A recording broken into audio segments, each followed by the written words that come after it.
चरण सुखदाई, सिया राम चरण सुखदाई, सिया राम चरण सुखदाई, सिया राम चरण सुखदाई।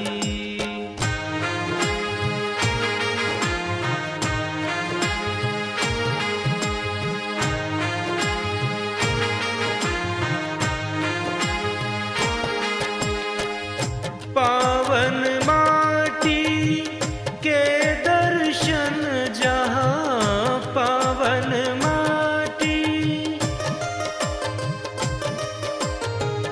पावन माटी के दर्शन जहाँ, राम चरण चल जाए,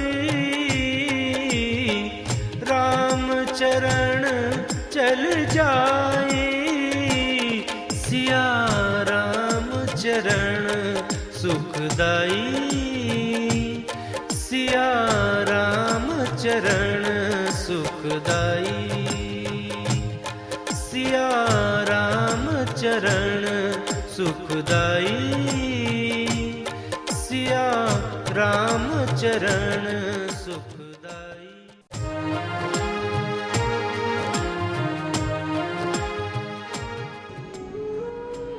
भाई और बहनों, जय श्री सीताराम। श्री राम के चरण चिन्हों का अनुगमन करते हुए मुझे पन्ना के बाद देवेंद्र नगर के पास मेढेश्वर मंदिर में जाना था।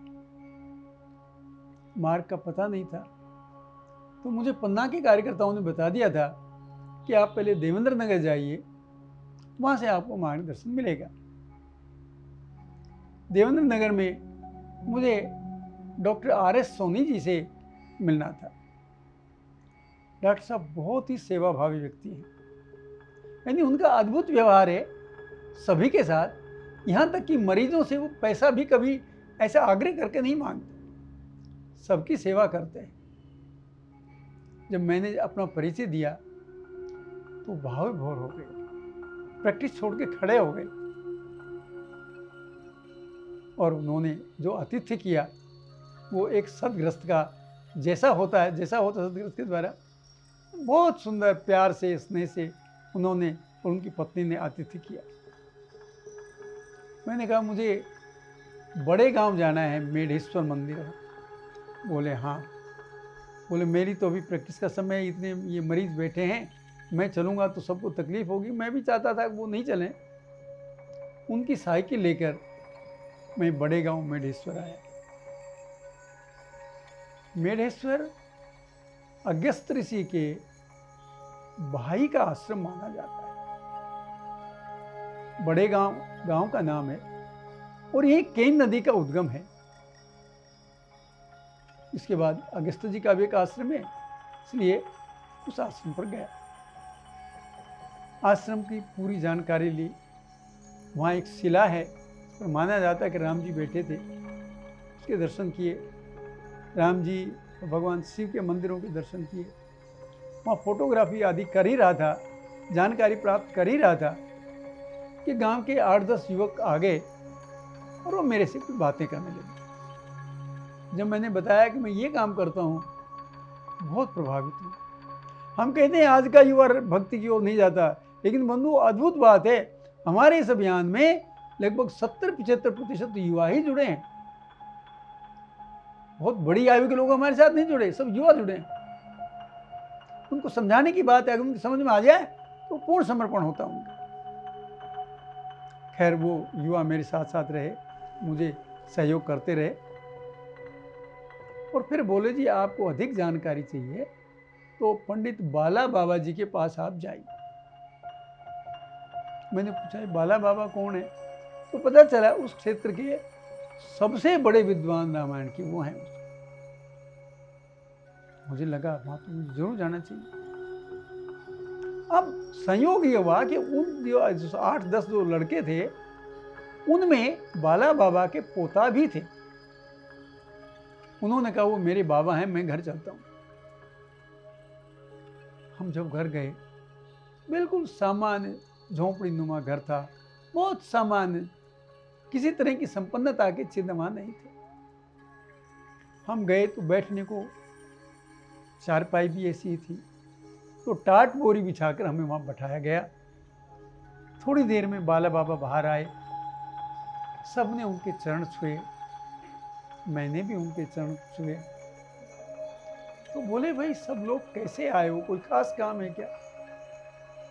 तो जब उन्होंने मेरा परिचय दिया, उनके पोते ने, कि ऐसे ऐसे अयोध्या से ये आए हैं। बाला बाबा की आयु उस समय 95 वर्ष थी। उनको सुनने में भी दिक्कत थी, उनको बोलने में भी दिक्कत थी, स्पष्ट उनकी भाषा थी। लेकिन जब उनको पता चला तो वो बैठे थे, खड़े हो गए, ताली बजाने लगे, झूमने लगे। मैंने मनी मन सोच रहा था बाबा को क्या हो गया।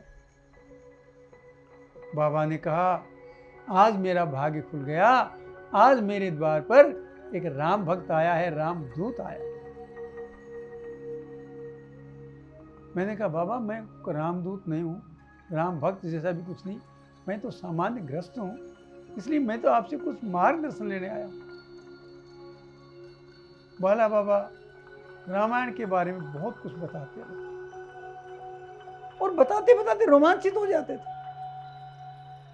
रोमांच जब उनका कम होता था फिर बैठ जाते थे, फिर कहानी सुनाने लगते थे राम जी, लक्ष्मण जी, सीता जी की, उस क्षेत्र की राम जी ने यहाँ क्या किया। और फिर जब राम जी की बात आती फिर खड़े होकर रोमांचित हो जाते थे। ऐसा रोमांच जैसा मानस में हनुमान जी का बताया है, उस तरह का अनुभव कर रहा था। बाला बाबा ने बहुत कुछ बताया। अतिथि क्या सेवा की जाए। मैं उन दिनों चाय नहीं पीता था, गरीब ब्राह्मण दूध कहां से लाता, और पानी पिलाकर उनको संतोष नहीं हो रहा था। किंतु पानी पिलाकर जब वो कहानी कहने लगे तो वो आतिथ्य भूल गए, बस राम की उस भाव में बहते चले गए। सारी बात सुनकर, उनका आशीर्वाद लेकर जब मैंने चलने के लिए अनुमति मांगी तो बाबा ने अपनी कमर से थैली निकाली। थैली उन्होंने उल्टी करके झड़का दी। बंधुओं, सारे पैसे गिने, उसमें 1 रुपया 50 पैसे थे। बाबा खड़े हुए और उन्होंने मेरे दोनों पैर पकड़ लिए। अब मैं गला जा रहा था शर्म से कि ये 95 वर्ष के वृद्ध हैं, मैं तो 50 के आसपास का हूं, ये मेरे पैर क्यों छू रहे, इतना विद्वान आदमी लोग। लेकिन बाबा भाव विवल हो गए। वो 1 रुपया 50 पैसे देकर उनको संतोष नहीं हुआ। वो बार बार इधर उधर देख रहे थे कि मैं इस राम भक्त को क्या दूं, मैं क्या दूं। मैंने बहुत मना किया कि नहीं, पैसे नहीं चाहिए। उन्होंने कहा, नहीं, ये नहीं हो सकता। बंधुओं, मैं विवश था और उन्होंने मेरे पैर पकड़ा, मैं कुछ नहीं कर सकता। बाबा थोड़ी देर में अर्ध बेहोशी की हालत में आ गए, बुदबुदा रहे थे। क्या कह रहे थे ये नहीं पता। कितनी देर तक वो इस अवस्था में रहे। मुझे वहाँ के उनके परिवार के लोगों ने कहा कि आज भाव विवल हो गए हैं, कब ठीक मतलब सामान्य अवस्था में आएंगे कुछ नहीं पता। इनका कभी कभी ऐसा होता है, जब कोई बहुत बड़ा प्रसंग आए तो इनका ऐसा होता है। उन्होंने मुझे विदा किया और मैं बाबा के चरण छूकर बंधु मैंने वहाँ से विदा ली। मुझे नहीं पता ऐसे ऐसे संत महात्माओं का मुझे सानिध्य, आशीर्वाद, मार्गदर्शन मिला। ये मेरा कोई भाग्य था, भगवान की कृपा थी। लेकिन ऐसे संत तो भैया बड़े दुर्लभ होते हैं।